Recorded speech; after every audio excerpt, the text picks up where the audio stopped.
My name is Veda. I learned my life was ending while holding a glass of champagne that never touched my lips. It was a friendsgiving at my best friend Rowan's loft.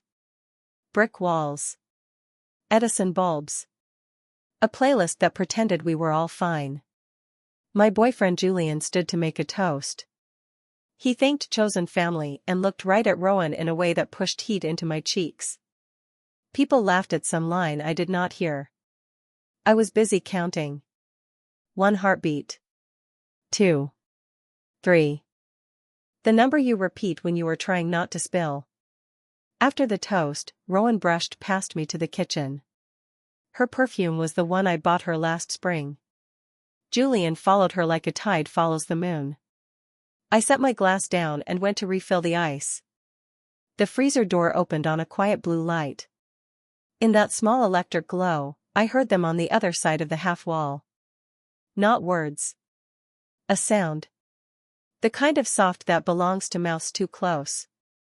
I closed the freezer. No slam. Just the gentlest click, like a kindness I did not feel. I walked back into the room. Julian slipped an arm around my waist. Rowan handed me a bowl, eyes bright, smile wide enough to be a bridge to anywhere but here. I took the bowl and did not drop it. At midnight the guests left in twos. Hugs. Laughter. Promises we do not keep. Rowan squeezed my hand and whispered, "Text me when you get home." Julian's fingers lingered in the pocket of his coat like a magician about to make something disappear. In the car, he turned the radio down and cleared his throat. "We should talk," he said. I watched the red wash of a stoplight soak the dashboard. "Say it," I said. "It is not you," he began. "It is us." He talked about space. He talked about growth. He did not talk about Rowan. He did not need to. Her perfume was still on his collar. My gift turned into an alibi. I stared at the windshield until the rain became lines. "Are you leaving me?" I asked. He pulled the car to the curb and said the one word that breaks and frees at the same time. Yes. We did not fight. We divided silence like furniture. He would pick up his things later this week. He would sleep at his brother's. He would call. He would not. When I stepped into my apartment, the rooms felt taller. The lamp hummed. I took a breath that tasted like tin. I did not cry. Not then. I wrote one sentence on a sticky note and pressed it to the refrigerator. "Do not beg the door that just closed." Then I lay down on the floor and stared at the ceiling fan until the blades were rivers. At dawn, my phone buzzed with a message from Rowan. "Coffee at 10, she wrote. A heart. The same color as a stoplight. I stared at the screen. My hands were steady. My stomach was not. I typed, yes. Because I wanted to hear her say it out loud. Because truth spoken in daylight does not get to hide in your head. And because I already felt something new forming behind my ribs. Not rage. Not grief. A plan. Rowan chose a cafe with white tiles and gold spoons. The kind of place where everything looks clean even when your life is not. She was early, as always, already seated with a croissant ripped neatly in half. She pushed one piece toward me like peace. "I should have told you sooner," she began. No greeting. No preface. Just the sentence that lowers a ceiling. Julian and I, it happened fast. I did not touch the croissant. "When?" I asked.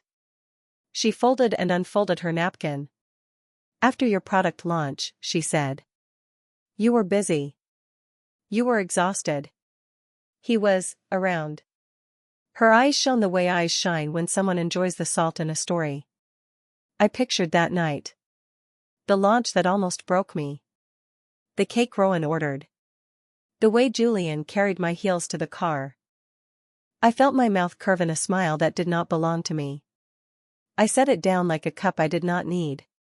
"Did you kiss at Friendsgiving?" I asked. She looked at the ceiling. Her silence counted for her. It was a slip, she said. A slip is when you drop a glass, I said. This was a choice. Her chin lifted. You are always so exact, she said, as if it were an insult. You analyze everything. Precision keeps bridges from falling, I said softly. She sighed. We did not plan this, Beta. It is chemistry. You and Julian were comfortable. Comfortable. A word that can make a home sound like a couch. I sipped water. I tasted metal again. I am sorry, she added, voice rehearsed. I hope we can move through this. We? I repeated. There is no we anymore. She blinked. Do not be dramatic. There it was. The match. I stood. Here's what will happen, I said, voice even. Julian will collect his things by Friday. You will not contact me until I say otherwise. If either of you try to rewrite this story in our circle, I will correct it. Rowan smiled a small steel smile. You always loved control, she said. I love trust, I said. They are different. I walked out into noon. It felt like standing in front of an open oven. I did not cry on the sidewalk. I did not call my mother. I did not text a thread and ask for votes. I went home and pulled a box from the hall closet. Tax records. Contracts. Savings. Paper that could hold me while my heart shook. In the stack, I found the lease with both our names and the clause about early termination. I found the savings transfer I had made last spring for a trip we never took. I found the email from my boss praising my forecast accuracy. Precision does more than keep bridges standing. It builds rafts. At 4, Julian texted, "Can I come by tonight?" I typed, "Friday by 2. He sent a thumbs up. I stared at it until the pixels blurred. Then I opened a new note on my phone and titled it Ledger. I wrote 3 columns. What they took. What I keep. What I reclaim. I put time in column 2. I put dignity in column 2. I put friends in column 3, because the story they would tell if I let them would make those faces turn away, but the story I planned to show would make them look again. At dusk, I went to the river. I stood on the bridge and watched a barge push water aside without apology. A woman jogged past in a shirt that read, "Run your own race." I almost laughed. My phone buzzed again. Rowan. A photo of a new dinner set. Thinking of hosting next week, she wrote. You should come. We are all adults. I closed my eyes. I saw the freezer blue. I saw her perfume. I saw his smile curling toward a stage that was not mine. I typed one word. Host. Then I put my phone in my pocket and went home to start gathering more than plates. I began with the nights that did not make sense. The late meetings that had no entries in his calendar. The rides to nowhere on his rideshare receipts. The restaurant charge at a place I had recommended to Rowan and now could not stand to see. My fingers moved like I was playing scales. Find. Save. Label. Julian kept a shared cloud folder for travel. In it sat 3 itineraries with her city, booked under his name with my credit card. I exhaled through my nose, or I might have broken something that was not wood. I disputed the charges. Not out of vengeance. Out of math. Next was the lease. The early termination clause required 60 days' notice or 1 month's rent. I wrote 2 versions of a letter. One if he left clean. One if he tipped a table on his way out. My handwriting steadied on the second draft. Precision makes fear smaller. I printed photos from my phone. Our trip to the coast. Rowan's hand on my shoulder at the launch party. Julian and me at my sister's wedding, mouths open in a song I cannot sing now. I arranged them on the table. I drew lines. Dates. Overlaps. A map of how lies like to travel in loops. On day 2, I called our friend Noah, who lives inside spreadsheets the way birds live inside sky. I told him the truth in sentences even he could not reduce. He listened without filling the holes. I am sorry, he said. What do you need from me? Not anger, I said. Help with the numbers. I want no one to be able to say I burned a house I could have left politely. We built a budget that did not include Julian's half. I cancelled 2 subscriptions I had kept because he liked the shows they carried. I transferred the savings he had promised to replace for the trip we never took into an account with my name and my name only. I set a password he had never touched. The mailbox gave me a small blessing. A thick envelope from the community center I volunteer at. They asked me to run a workshop for girls on power and boundaries. The date circled on the calendar for 3 weeks out. I pressed the paper to my chest and inhaled ink and possibility. That night, I found the file that made my hands go still. A folder labeled portfolio in Rowan's drive that she had once shared with me for feedback. In it, a deck with my design mock-ups from last year, cropped to remove my watermark. A note to herself in the corner, present to brand team with Jules. Jules. A nickname I never used. I tasted bitter and sweet in the same second. They had taken my man. They had taken my work. They had called it chemistry. They had called it ambition. I took screenshots. I exported the file with the document history. I did not text anyone. I added a tab to the ledger called work. On day 3, my sister Anika came over with casseroles and eyes that could cut rope. She held me for a long minute and then rolled up her sleeves. What is the plan? She asked. I am gathering, I said. Then I am building. Good, she said. Do not let them make you the arsonist when they left matches everywhere. We boxed Julian's clothes. We found the cufflinks I bought him for his first big pitch and placed them in a small velvet bag. We set the box by the door like a polite end. My hand shook once when I taped the flaps. I breathed. I kept taping. At midnight, I made tea and opened a blank document titled script. Not the theater kind. The survival kind. I wrote the opening line I would say when it was time to make the room hear me. Stories are bridges. Tonight I will show you who took the boards and who carried the weight. My phone buzzed with a calendar invite. Rowan. Dinner next Saturday. A list of names that used to mean home. My name on the list with a heart. I clicked accept. Because sometimes you take the stage they meant for your humiliation and make it yours. I called Miriam, the lawyer I know from volunteering. She works with women who leave bad contracts and worse men. We met at a diner with coffee that tasted like courage. I explained in clean lines. She asked for receipts. I slid a folder across the formica. She nodded like a carpenter testing a beam. You do not want to sue, she said. You want to stand. Yes, I said. And I want to make it legal. She drew a process on a napkin. Lease exit, she said. Credit reversals. A cease and desist if your work appears on any pitch without your name. A letter preserving facts if your circle starts to smear. This is all light we can turn on without burning down the building.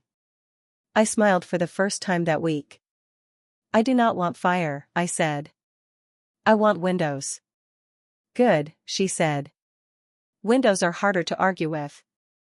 Next, I called Etta, my boss. I have never mixed my private life with my work, but I respect her spine. I asked for an hour. In her office, the late sun turned the blinds to a ladder. I climbed it with my voice. She listened. She did not pity. She asked one question. What do you need to keep performing? Permission to be exact, I said. If a pitch shows my work without my name, I want to speak. Done, she said. And one more thing. Take Friday afternoon.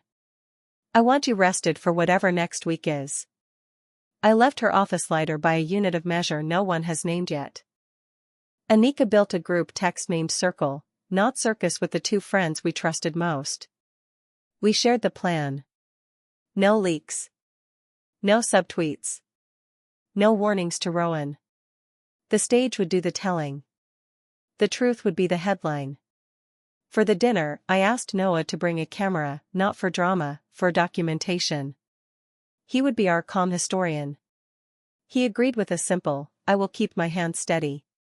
Miriam sent me 3 letters to sign. One to the landlord. One to Julian about property and timeline. One to Rowan about intellectual property and public claims. They were crisp and short. They did not insult. They did not apologize. They held. The last ally I found by accident. The caterer Rowan hired for Saturday Miss sent an email to me, because the old thread still auto-filled my name. The menu was bold and expensive. The address was her new place. The arrival time was 6. The signature line belonged to Chef Vale. My cousin Theo. He had moved back to the city last month and taken a job with a private events company.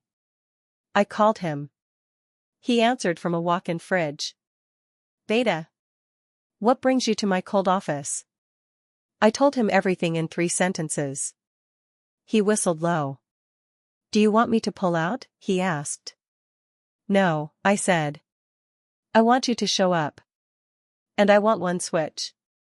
"What kind?" he asked. "The dessert," I said. "Instead of her brand trifle, bring the cake from our grandmother's recipe. The one we make for new beginnings. Put 3 words on top. Tell the truth." He laughed. "That is petty in the way that feeds people," he said. "Consider it done." On Friday at 2, Julian came for his things. He stood in the doorway like a man about to pitch a room. He looked past me, as if expecting the furniture to ask him to stay. It did not. He packed. He tried to talk. I did not.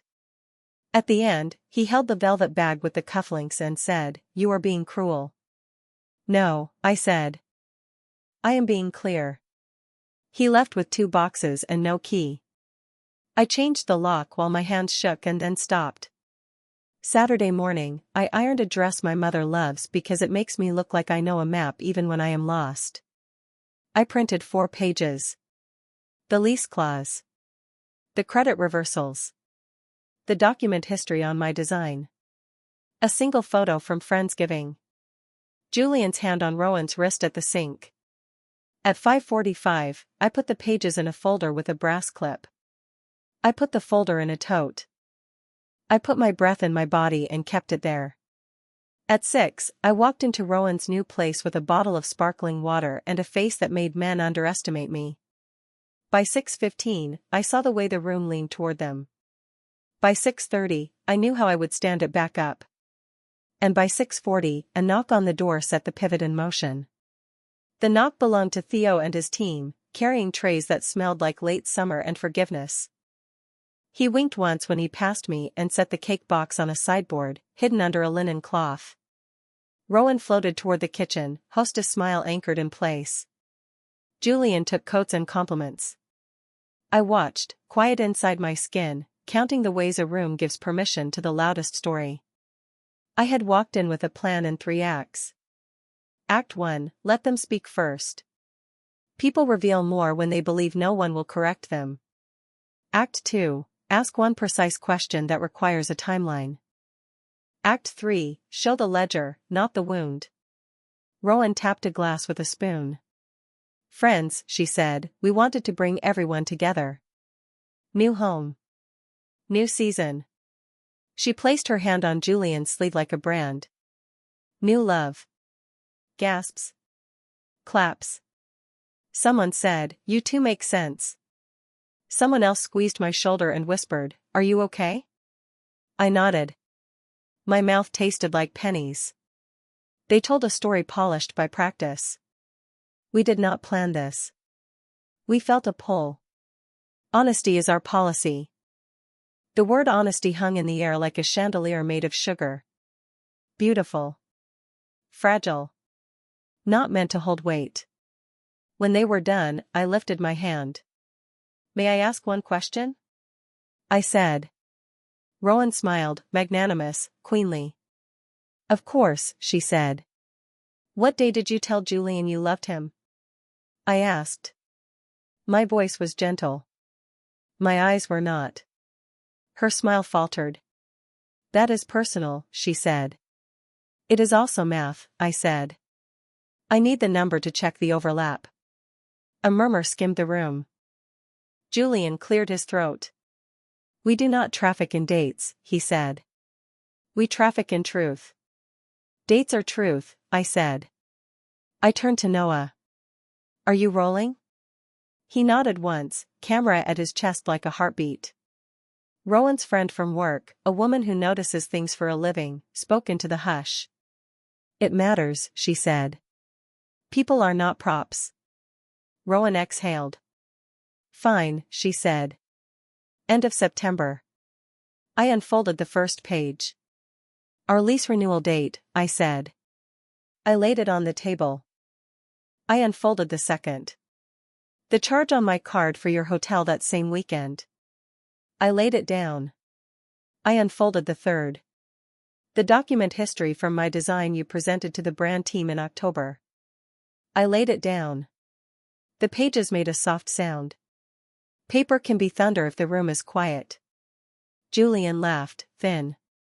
So you are here to humiliate us, he said. No, I said.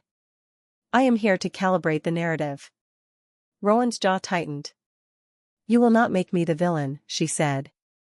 You made choices, I said. Villain is a costume you put on when the lights go up. Theo appeared with dessert. He set the cake down and lifted the cloth. 3 words in white icing. Tell the truth. The room tilted. The fault line showed. People looked at the pages. People looked at the cake. People looked at me. I lifted the last page. The photo from Friendsgiving. The blue light of the freezer. His hand on her wrist. The kind of soft that should only be used for blankets, not lies. Rowan's mother spoke first. She is a woman who raised a daughter to be brave and forgot to teach her not to steal. Is this accurate? She asked, voice quiet. Rowan looked at the date on the lease. She looked at the charge on the card. She looked at the camera. She looked at me. Yes, she said. The word dropped like a stone in a well. No splash. Just depth. I nodded once. Thank you, I said. I turned to the room. Then my ask is simple. Do not call this chemistry. Call it what it is. A choice you made with my life in your hands. I stepped back. I did not cry. I did not shake. I let the room do what rooms do when you give them the right name for a thing. And then Julian reached for the mic that did not exist. We are in love, he said. You cannot take that from us. You are right, I said. I cannot take what you do not owe me. But I can take back what you do. I lifted the folder and walked to the door. People parted. Someone clapped, once, the way people clap when a solo ends and the orchestra is about to begin. On the sidewalk, the air felt like a lake at night. Cool. Honest. I exhaled and tasted something new. Not pennies. Not smoke. Steel. My phone buzzed. Miriam. A message with 1 sentence. Ready for the next step? I typed, yes. Because this was not the end. It was intermission.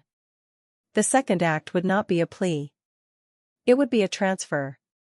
The next morning, my feed filled with soft focus photos. Rowan posted a carousel. Hands entwined.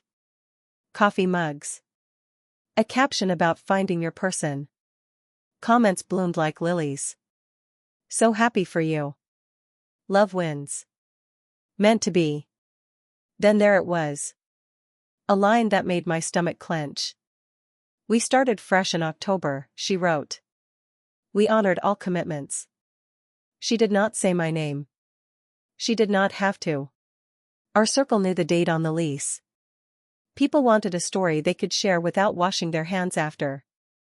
Noah sent me a screenshot. "Do you want to post the clip?" he asked. I stared at the word post like it had teeth. Miriam called before I could answer. "Not yet," she said. "We do this legally. Public last." She filed the cease and desist on my design. She sent the landlord the certified letter with the dates. She emailed Julian an itemized list of what he owed for utilities and damages, including a bottle of wine he had opened and spilled on my rug the last night he slept in our apartment. It felt small to include. It felt correct. At noon, my phone rang. An unknown number. Brand team. A woman named Sylvie reminded me we had met in a pitch last year. "We received a deck from Rowan this month," she said. "It contains elements that look familiar." "They are mine," I said. "We will not move forward," she said. "Would you like to present instead?" I looked at my calendar. I looked at my fear. I said, yes. By afternoon, the group text circle, not circus, buzzed with updates. 2 friends unfollowed Rowan quietly. One sent me a video message of her deleting Julian's contact. "It is not punishment," she said. "It is hygiene." At 5, Rowan called. I let it go to voicemail. Her message was sharp sugar. "How dare you," she began. "You embarrassed me in my own home. You weaponized details. You made people pity you." I saved the message. I did not answer. Miriam advised me to keep all contact in writing. Rowan texted next. "If you keep this up, you will be alone," she wrote. I typed, "I am already not with people who lie." That is not alone. That night, Julian emailed. "I want to settle," he wrote. "I will pay half the utilities if you stop making scenes." I forwarded it to Miriam. She replied to him with the balance due and the line, "Scenes are for theaters." This is a ledger. I slept with my phone in another room and woke to the first morning in weeks that did not taste like tin. Sun through the blinds drew ribbed light on my wall. My chest did not ache. It hummed. By noon, Sylvie confirmed the presentation date. 2 weeks. She asked for a bio. I wrote one that did not include anyone's shadow. Designer. Builder. Precise with compassion. I hit send and felt a new gravity pull. Not back. Forward. At 3, a mutual friend messaged me. "Rowan is hosting again this weekend," she wrote. "He invited everyone to a no-drama brunch." No drama. The phrase people use when they mean no accountability. I smiled, small and real. I did not ask for an invitation. I did not need their room. I had my own stage to build. That evening, the community center director called.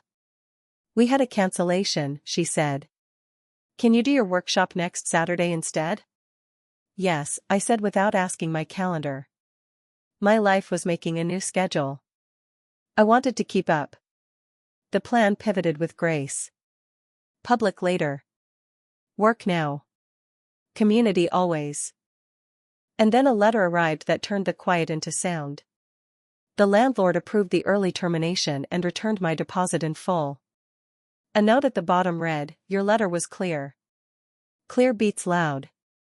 I pressed the check between my palms and whispered, "Thank you," to a universe that occasionally answers in neat envelopes. On Friday, the brand team circulated a memo about originality. On Saturday, I stood in a room full of girls with notebooks and told them the sentence I wish someone had given me at 15. "Precision is not cold," I said. "It is a kind of love." And on Sunday afternoon, I received a text that set the reveal into motion, not with a post, but with a stage I had not expected. "Rowan, we are engaged. Dinner at 7. Come if you can." The ring was large and new. The love was loud and old. I arrived with a small gift bag that held no gift and a folder that held 4 pages. Rowan's living room glittered. Julian's smile did not reach his eyes. The guest list had changed. Fewer faces. More wine. Rowan lifted her hand, fingers splayed like a starfish. He asked on the bridge, she said. I said yes. Someone clapped. Someone cried. Someone looked at me the way people look at an ambulance and hope it is not for them. I lifted my glass of water. Congratulations, I said. I brought something for you both. I stepped to the coffee table and set the folder down. For items, I said softly. All lawful. All true. Page 1. The ledger from the landlord. Deposit returned in full to Veda Vale. A line highlighted. Early termination due to co-tenant departure. Page 2. The credit reversals for the hotel and the ride shares. Refunded. Page 3. The cease and desist notice and the brand team's email declining Rowan's deck. We will work with the original designer. Page 4. A short, clean letter from Miriam to both of them. Any defamatory statements will be addressed. Please keep commentary factual. Rowan's mouth opened. Closed. She looked at the ring as if it might translate. Julian laughed in that brittle way he learned from men who never learned to lose. So you came to ruin our night, he said. No, I said. I came to return what you left in my hands. Debt. Silence. Names. I am giving them back. A friend we share with a gentle spine stepped forward. Is this necessary? She asked. Yes, I said. Because they have been telling a story in public that erases me in private. This is the adjustment. After tonight, I leave your rooms. But I will not leave my work or my name behind. Rowan's mother put on her glasses and read the letters. Her face softened by 1 degree. This is tidy, she said. I respect tidy. Julian moved toward me, palms raised, a stance that says, I am reasonable. You could have handled this directly, he said. I did, I said. With lawyers. With ledgers. With letters. Now I am handling the room. Rowan's facade cracked. You cannot stand here and make me small, she said. I am not, I said. I am stepping out so you can see your true size. Silence fell like snow. Thick. Changing the shape of everything it touched. Then Theo, who had stayed to help clear plates, carried in a small tray. From beneath a napkin he lifted 2 simple cookies from our grandmother's recipe. He set them in front of Rowan and Julian. For new beginnings, he said, neutral like a professional and loving like a cousin. Rowan stared at the cookies. She did not touch them. Julian reached for one and dropped it, hand shaking enough to crack the sugar. Noah's camera stayed at his side. He did not film. He did not need to. This was not for the internet. This was for the people in the room who would carry the story to their kitchens and their texts and their own rules for love. I picked up my bag. I looked at the ring. I looked at the folder. I wish you the lives you have earned, I said. Not cruel. Not warm. Accurate. I turned to go. Rowan called my name. I stopped but did not turn. You think you won, she said. I smiled at the door. No, I said. I think I left. I stepped into the hall and closed the door gently. A line had been drawn that would not be moved by tears or toasts. My phone buzzed before I reached the stairs. Sylvie. Are you available for a keynote at our summit? We want to talk on precision as care. I typed, yes. And in that single word, I felt the floor shift. Not under me. Toward me. The next 72 hours unfolded like a careful recipe. Not too hot. Not too fast. The brand team announced me as their presenter with a bio that made my throat tight. Known for clean systems and kinder meetings. The community center posted a photo from the workshop with a caption that read, Boundaries build trust. My inbox filled with notes that began, I heard what happened, and ended, "Thank you for staying factual."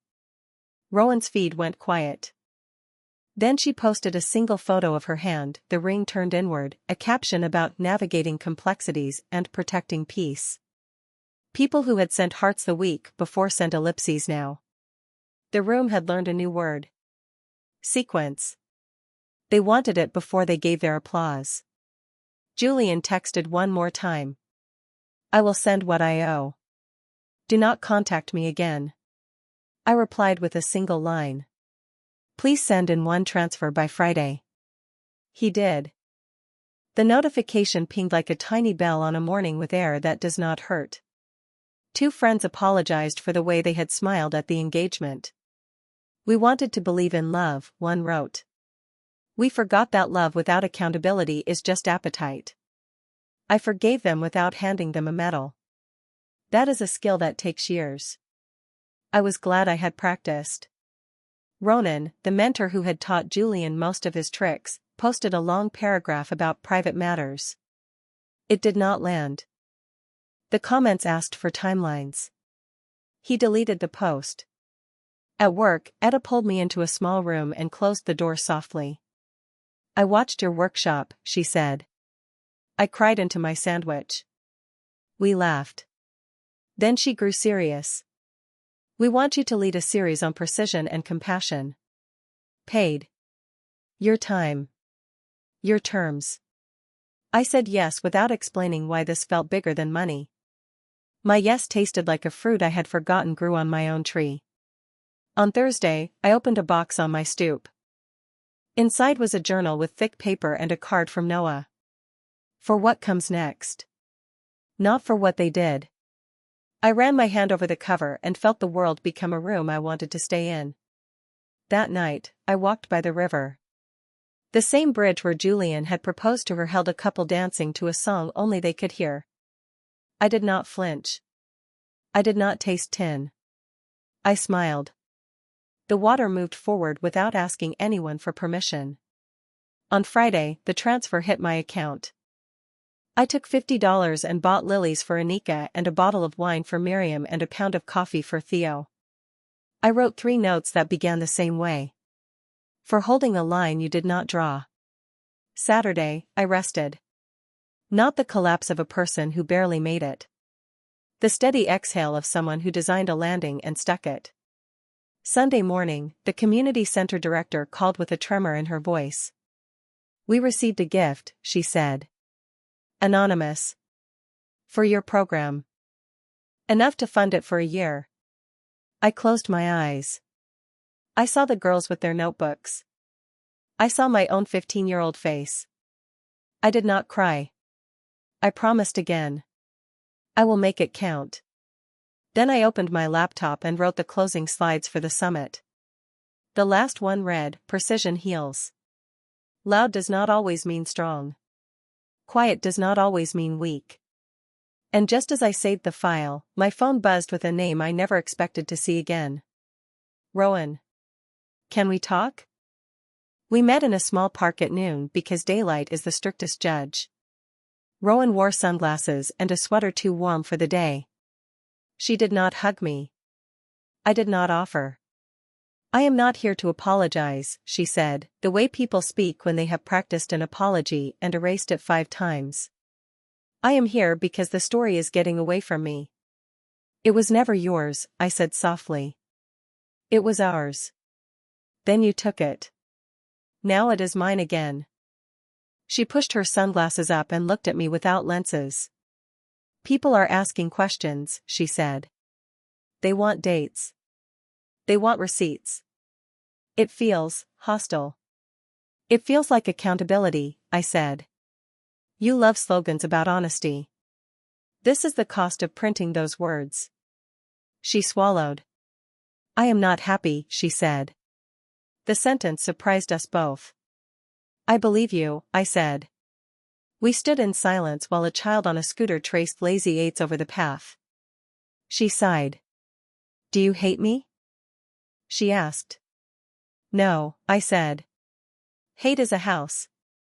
I do not live there. I moved." She nodded, slow. We are engaged, she said. We will probably marry. You probably will, I said. I will not attend. She laughed once, like a plate set down too hard. You are cruel. I am exact, I said. There is a difference. She looked at her hands. For a moment, her face unspooled into the girl I met at 16, who cried in a bathroom stall because a boy had lied, and I held her hair back while she learned to breathe. Then she blinked and the woman who curated rooms returned. Do not post about me, she said. I have not, I said. I will not. I did not need the internet. I needed the ledger. She shifted from foot to foot. What will you do now? She asked, not out of care, out of calculation. I smiled. I will go to work. I will teach. I will love again. To whom? She asked, and there it was, the kernel that started this entire fire. Ownership. Possession. Scorekeeping. To myself first, I said. Then to someone who understands that love is not a stage. It is a practice. She stood straighter. Good luck with your practice, she said. It sounds lonely. It sounds like a room with windows, I said. You should try it. We parted without a hug. Without a promise. Without a second act to a play that needed to close. As I walked away, my phone buzzed with the summit agenda. My name in bold. My talk at noon. I breathed and the air did not scrape. That evening, Anika came over with noodles and bad television. We laughed so hard we cried. She squeezed my knee and said, "You look like you exhaled a decade." I said, "Maybe I did." Before bed, I wrote one last entry in the ledger. What I reclaim: sleep. Work. Women. Rooms with air. Then I closed the notebook and turned out the light. In the morning, I would stand on a stage and tell a room full of strangers the thing I learned the loudest way. That revenge that does not break the law can still break a pattern. And breaking a pattern is sometimes the kindest thing you can do for a life. The summit stage was wide and clean, the kind of space that makes words sound like they know where they are going. I wore black because it helps me carry myself like a period at the end of a long run-on. The moderator introduced me with a line that made me smile. She turns timelines into mercy. I told the story the way I had lived it. Without gore. With measurements. The toast. The freezer blue. The ledger. The cake that said tell the truth. The letters. The transfers. The way the room learned to ask for dates before it handed out absolution. I watched faces soften and sharpen at the same time. People cry when they recognize themselves in a person who refused to become a caricature. I ended with the slide that mattered most to me. Leave with what is yours. Name what is not. Build what comes next. Then I gave them the sentence I had taped to my refrigerator the first night and never took down. Do not beg the door that just closed. Applause rose like a tide that did not knock me over. It lifted me. After, people lined up to tell me small pieces of their own lives. A man who had been called dramatic for asking about money. A woman who taught her daughter to say, "Show me the timeline."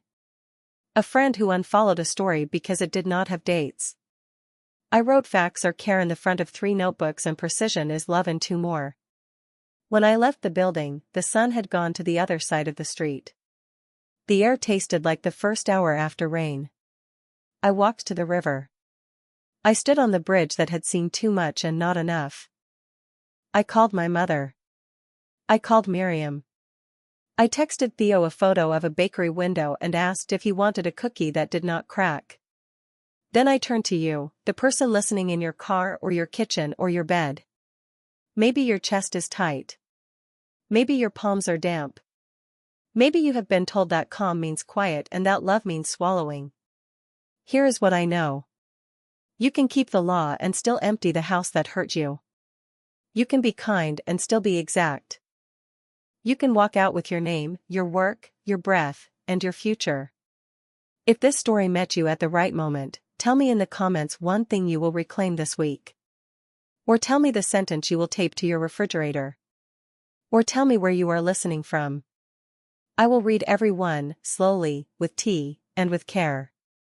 And if someone tries to hand you a script where you are small so they can be large, fold it once, fold it twice, and hand it back. Then step into your own room. Open the windows. Let the air in. And build a life that does not require anyone to clap for it to be real.